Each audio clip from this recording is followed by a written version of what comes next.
Em razão dos recentes ataques à comunidade negra, a hashtag Black Lives Matter foi um dos assuntos mais comentados nas redes sociais. E vale a pena a gente fazer a reflexão se as marcas e as pessoas que se posicionaram quanto ao assunto abraçam realmente a causa ou se utilizaram dessa hashtag como oportunismo.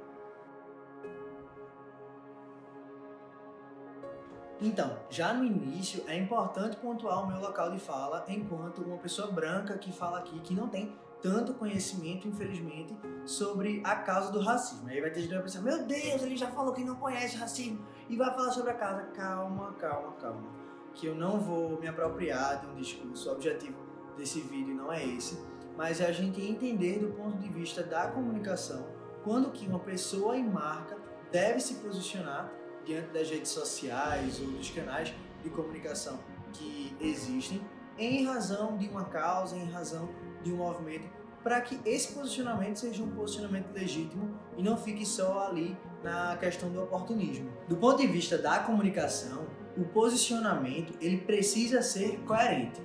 Para quem não é da área, entende em termos bem resumidos, bem simples, como se posicionamento fosse aquilo que eu posto, aquilo que eu aparento.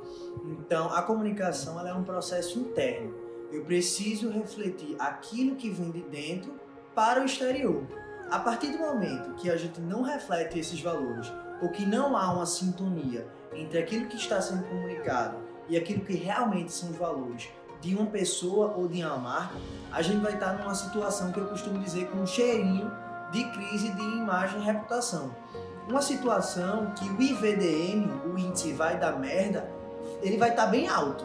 E aí a gente vai ter um desgaste muito grande, possivelmente, tanto para a pessoa quanto para a marca, quando reflete um posicionamento, quando toma um posicionamento que não reflete os seus valores. Um professor americano, Americus Reed, da Universidade da Pensilvânia, numa entrevista ao The New York Times, ele afirmou que é inteligente as empresas se posicionarem dessa forma porque é moralmente correto esse posicionamento.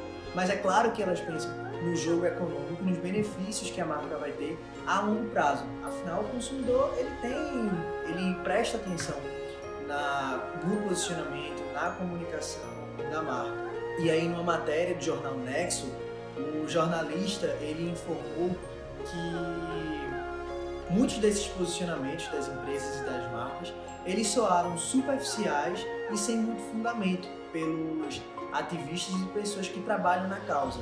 E o próprio tweet da Sleep Giants, que é um perfil bem crítico lá no Twitter, ele fez uma crítica muito pesada à Amazon, porque a Amazon se posicionou, mas recentemente ela demitiu um funcionário negro que pleiteava melhores condições de trabalho durante a pandemia da Covid, afirmou também que a Amazon ela vende bandeiras nazistas e que é um dos últimos anunciantes do site, eu vou confirmar aqui o nome do site, Breitbart, não sei como se pronuncia certinho, mas é um site americano de extrema direita. A revista Exame, ela fez um levantamento bem interessante. Das 25 empresas, das 25 marcas mais valiosas no nosso Brasil, nenhuma delas tinha se posicionado contra o racismo diante dos acontecimentos que a comunidade negra sofreu. O posicionamento e as publicações só passaram a ocorrer no dia 2 de junho, quando a gente teve o Blackout Tuesday. E aí o ativista Ricardo Silvestre, da agência Blackout Influence, ele reflete que as empresas, de fato, não assumem um compromisso social com a comunidade.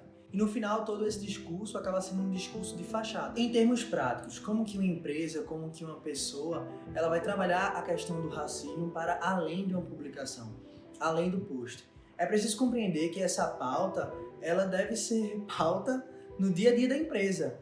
Então, desde a compreensão dos cargos, do plano de crescimento, da diversidade de pessoas dentro da empresa, se ela apoia uma comunidade ou alguma organização que luta contra o racismo, e aí compreendendo, limpando a casa de dentro, trabalhando bem a diversidade, tendo políticas de inclusão dos mais diversos setores. Isso não vale única e exclusivamente para a causa racial. A comunidade LGBT, por exemplo, também pode ser trazida para esse discurso, por exemplo. Espero que vocês estejam entendendo o que eu quero dizer.